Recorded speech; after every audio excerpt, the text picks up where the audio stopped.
Hi, and welcome back to Wellbeing Performance for week 2 of the Mastery Method. I'm beginning here with this quote, which perfectly depicts the importance of the area we're going to explore today. So, this helps us appreciate that perception really does affect everything. So, some of you will look at this quote, I believe I'm in hell, therefore I am, and think, yep, I can relate to that. You know, my thoughts give me hell. I worry, I stress, and it's not ever good. Others of you might feel like your troubles are actually external to you, and maybe this isn't the case. Well, what I will be explaining throughout this week's training is the power of your thoughts, in fact, and how they really can have this big an impact on your day-to-day experience. As you know, I'm bringing this to you from Wellbeing Performance, where the mission is to help individuals master their mindset and increase happiness. So, what does Wellbeing Performance really aim to help you with? So, in terms of well-being, this is all about your emotional management, how we can master your mindset so that you, as an individual, have much more mastery over whether you're in a negative or a positive emotional state. And then in terms of performance, this again relates to your ability to master your mindset, and it's how you can use mental strategies which are also used by athletes, business professionals, to really increase their performance. Once again, it's me, Alex, teaching you through this week's topic, and the goal is indeed to help you realize the importance of thought awareness and then inspire you to begin tracking your thoughts daily for a week. And I will show you how to do that at the end of the sessions. So, what will we cover this week? First of all, I'm going to explain to you what thoughts are and what really does constitute a thought. We'll look at how these thoughts influence our day-to-day experience, how the mind can actually be changed both conceptually and literally, physically, biologically. And then I will explain to you the power of now, the concept of focusing your attention in the present moment. And as before, we'll go over some criticisms of this area, and I'll explain to you how we can avoid any pitfalls in this area. And I will then show you how to apply all this fantastic knowledge so that you can see outcomes yourself in your life. So I'm really excited to have you here for your second week. If you haven't completed last week's, please do go back. The first week is really imperative. There's an exercise there which needs to be completed each week going forwards, and it's really going to help light a fire underneath you to really power you through this course and get the best results possible. So yes, go back and finish that if you haven't. Otherwise, let's crack on. So, what are thoughts? You know, we use this term thinking really often. I was thinking, what are you thinking? But really, it's not as simple an area as we might think. Thoughts are, of course, one of the key components of psychological experience, which psychologists focus on during therapy. But they actually refer not just to what we think consciously, but also how we process information. And thoughts are also what we conclude based on this processing. So you may have heard of one or more terms such as CBT, cognitive behavioral therapy, mindfulness, or meditation. These all center around thoughts and how we can better manage them. Thoughts include things such as ideas, opinions, and plans, but also those knee-jerk reactions we can sometimes have and what causes those to occur. And so what is the biology behind this? How and why do our thoughts happen and where are they occurring? So a really interesting topic here is that of the heart brain and the gut brain. So our thoughts are actually processes which occur via neurons, and Neurons are cells which are found in your brain, but they are also found in your gut and heart, and in fact throughout your body. Where you move your muscles is also controlled by neurons in your muscles, for example. So the relevance of the heart and gut is that they have extremely high numbers, millions, billions of neurons, which together do actually function as what have been termed as head brain, heart brain, and gut brain.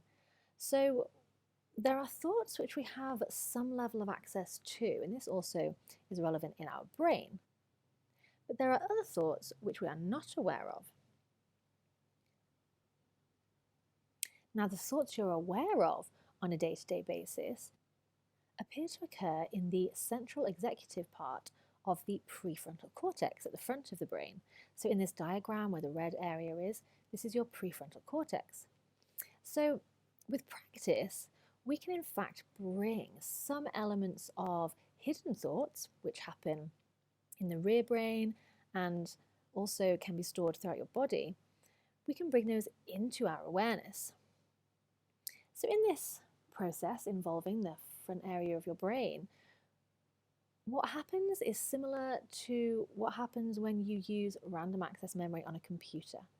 You bring information into awareness so that you can explore and manipulate that. So going back to what I said about the brain, gut and heart, one of the core values of wellbeing performance is that we work holistically so that no important stones go unturned. So when we start randomly accessing deeper seated thoughts which we don't normally explore, we can gain much more control over your thoughts, feelings, behaviors.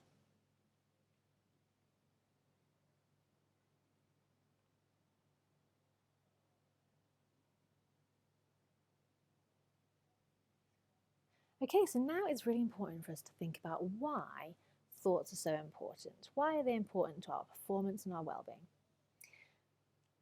As you can see this diagram on the left, here we have a number of filters, and your mind is very much like a filter in this way.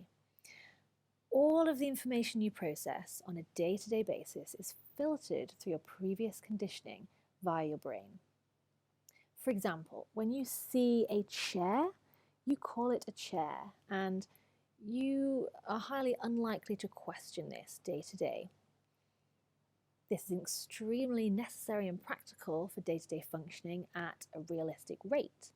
But problems can occur when our filters are automatically and incorrectly negative. For example, if you are walking down a street and you see a friend who appears to look at you and not respond, there are actually a few possible explanations here in the light of no additional evidence. So either they purposely ignored you, or they simply didn't see you. Now, say for example, this is a good friend with whom everything is fine. To assume something is wrong would be considered a pessimistic thought. But on the other hand, to assume they simply did not see you would be an optimistic thought. So like in this image, the green dot at the bottom of the picture could be both positive and negative thoughts. And problems occur when we are filtering out possible positive thoughts and we're only letting through these negative thoughts, which then paint our environment.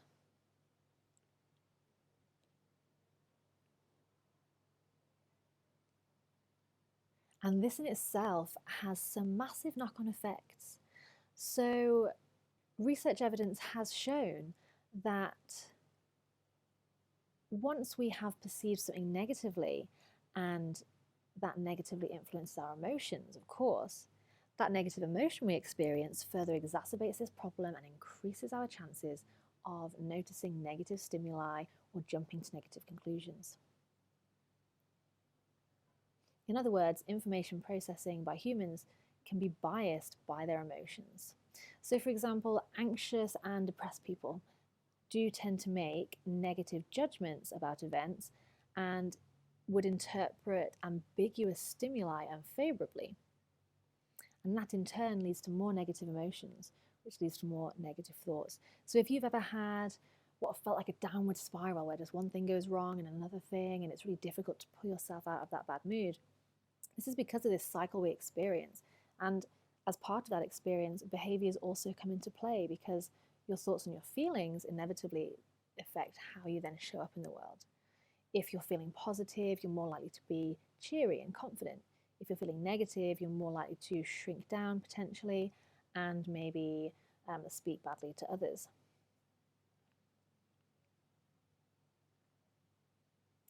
So this is how your performance is directly influenced by how you're filtering information and how that is affecting your thoughts, your feelings, and your behaviors.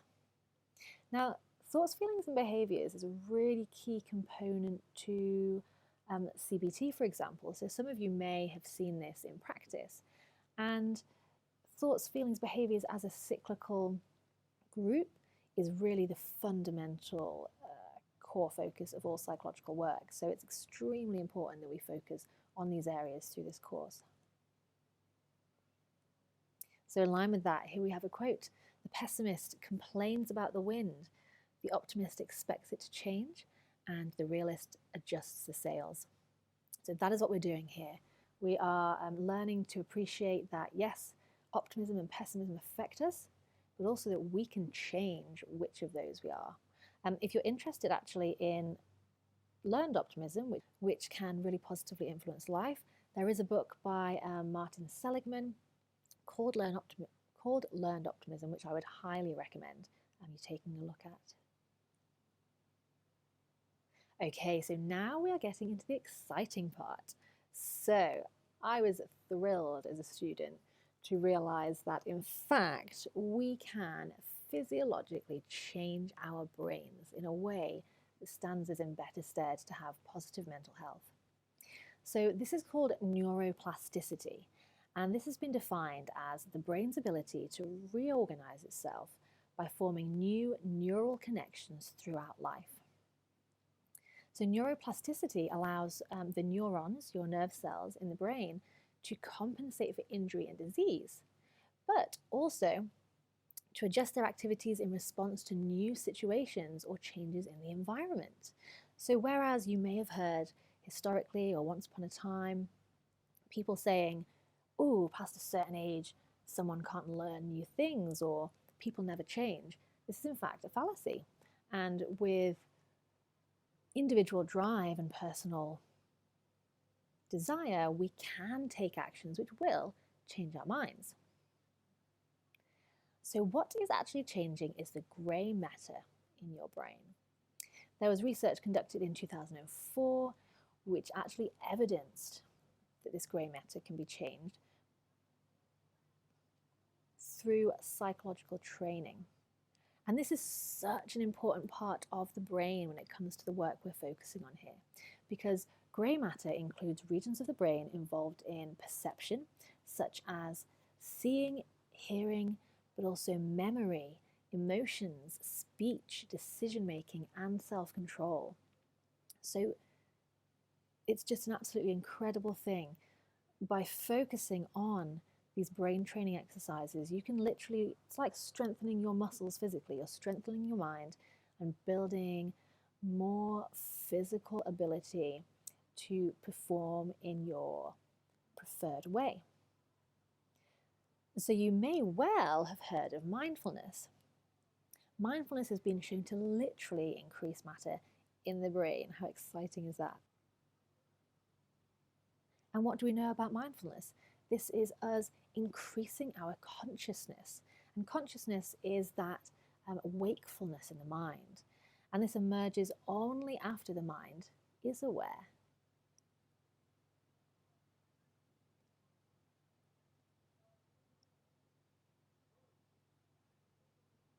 When people practice mindfulness, they're practicing developing a pure state of mind where they learn how to focus their attention and focus their awareness on what's occurring in the present moment. And as part of that, they're observing what happens in their minds. So it's so exciting. We, with brain training, can build the brain in a way that increases its ability to observe itself.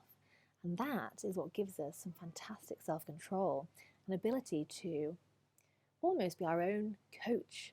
We can reflect on ourselves and guide ourselves. So it's a really powerful skill to learn. Now, one thing that often comes up at this stage, and it's so normal and natural, is for some people, myself included, to think, damn, like, why did I not know this sooner? And oh my goodness, how different would things have been if I'd learned this earlier? So I've included this quote here, to just explain you can't go back and change the beginning, but you can start where you are and change the ending. And as we're going to go on to now, we're going to look into really the importance of now. There is no such thing as past. There is the present moment, and this is our moment of power. So let me explain. The now is something you may have heard referenced. It's becoming more and more popular because of the increase of mindfulness and meditation. But the now, basically, is the only time you can ever really interact with the outside world. Everything happens in the now. So, for example, we can very frequently daydream and remember the past. Whenever you're anxious or depressed, you're either looking into the past or the future. So often if we're looking into the past, we are likely to be feeling depressed. There is a good quote which really embodies this idea of the now. It says, to live in the past is to live in depression, to live in the future is to live in anxiety, and to live in the present is to be in peace. So you'll often find day to day that you will ponder and think about what's happened in the past, maybe what you would have liked to have done differently, or what you need to tell somebody about, or someone you need to put in their place, or something you wish you had done but you didn't. No matter what you're thinking about the past, you're thinking that in the now.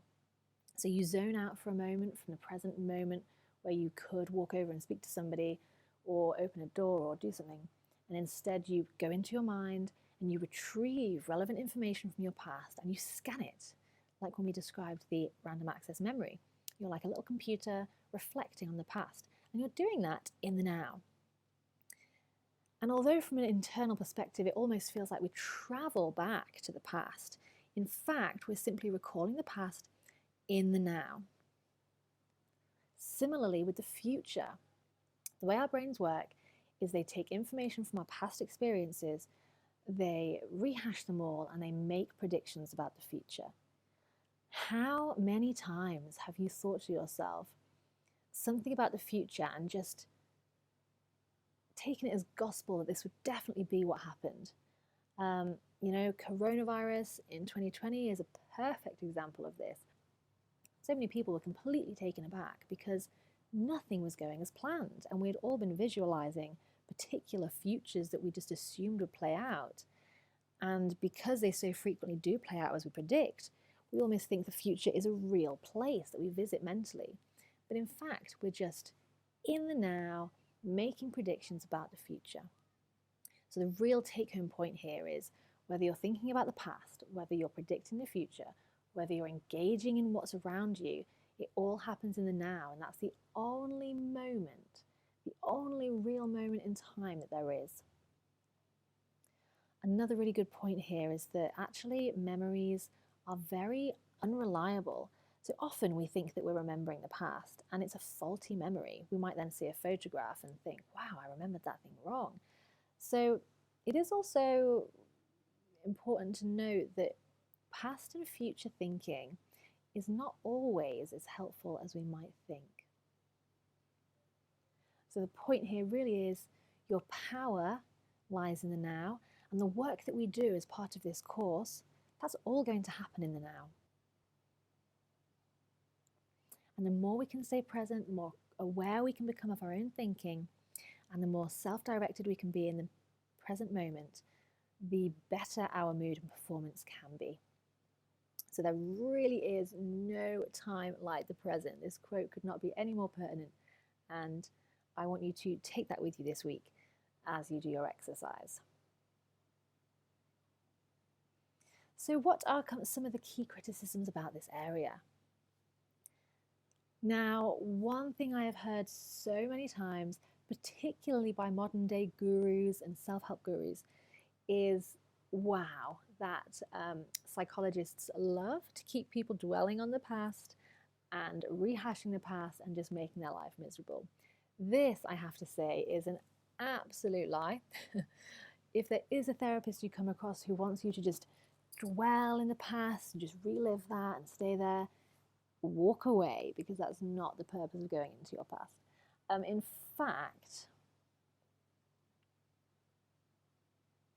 In fact, what going into your history really does is give you a signpost. So going back to what we learned last week, a really powerful thing is to visualize your future and help yourself align with that future. Sometimes there's things that are going to trip you up there, and as we have been discussing about, and like I said before, sometimes information stored in our mind is not directly accessible. So what going into your past can do is highlight thought processes that have been holding you back so that you really know what you're dealing with. It's really about knowing what you need to change. So say, for example, you're visualizing getting a new job and you're visualizing, seeing everything that needs to be happening. You do 90% of the things you need to do, but you don't potentially realize you have a stage fright. Now, obviously, for some people, this is really obvious, but for some people, it's really not. And so by doing work to observe thoughts that come up about your past, you can start to pick those, kind of cherry pick these pieces of information and help build a strategy for moving forwards more confidently and with a more robust stance to challenge those negative thoughts. Ooh, so another criticism is, of course, that the brain cannot change. And I have to put this here because you so frequently hear the words, people can't change. And even in this day and age, we hear this. The fact actually is that you cannot change other people. There is a very well-known point in psychology that, how many psychologists does it take to change somebody? Only one, but the person has to want to change. A therapist is a tool, but they need to be used by somebody to make that change. So you honestly can change your brain, you can change your ability to manipulate your emotions and your thoughts. It simply requires your motivation to do that and the tools, which I will give you here. Okay, so I'm going to quickly summarize what we went through and then take you on to the action for this week.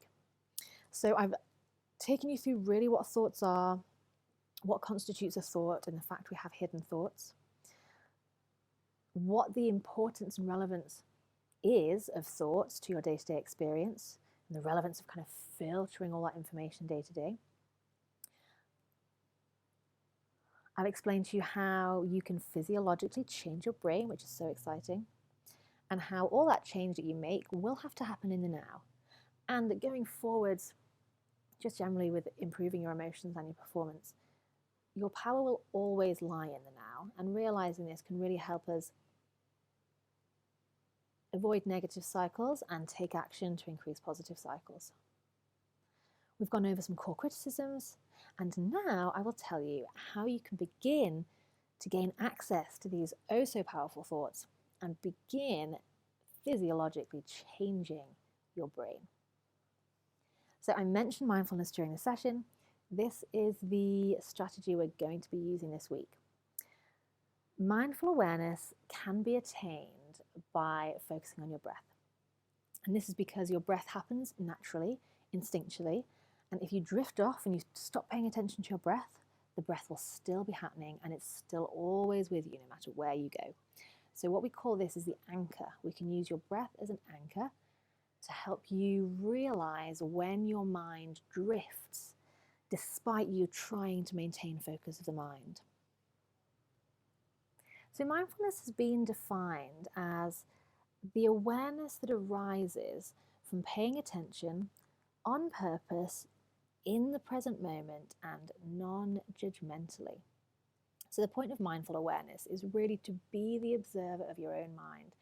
As I said before, it's like you develop an introspection that allows you to almost be your own coach.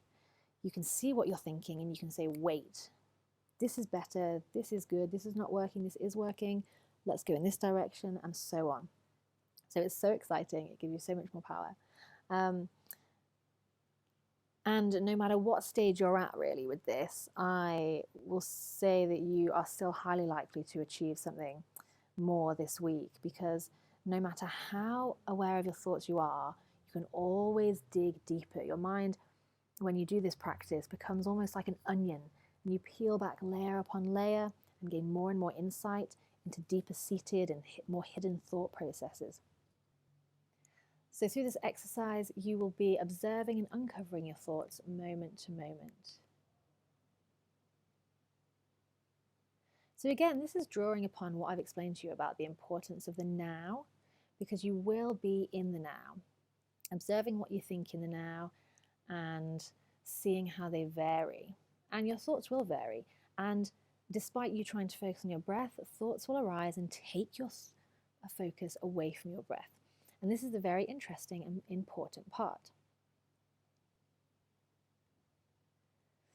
Now, in order to use this technique of following the breath, I'm going to ask you to count 120 breaths. So this will be roughly around 2 to 3 minutes, and I call this a mindful blast. So find yourself a comfortable position. You can lie down if you feel not too tired. It is very common to fall asleep during the initial mindfulness exercises. But you are also welcome to sit somewhere comfortable with your back supported or just sitting upright comfortably.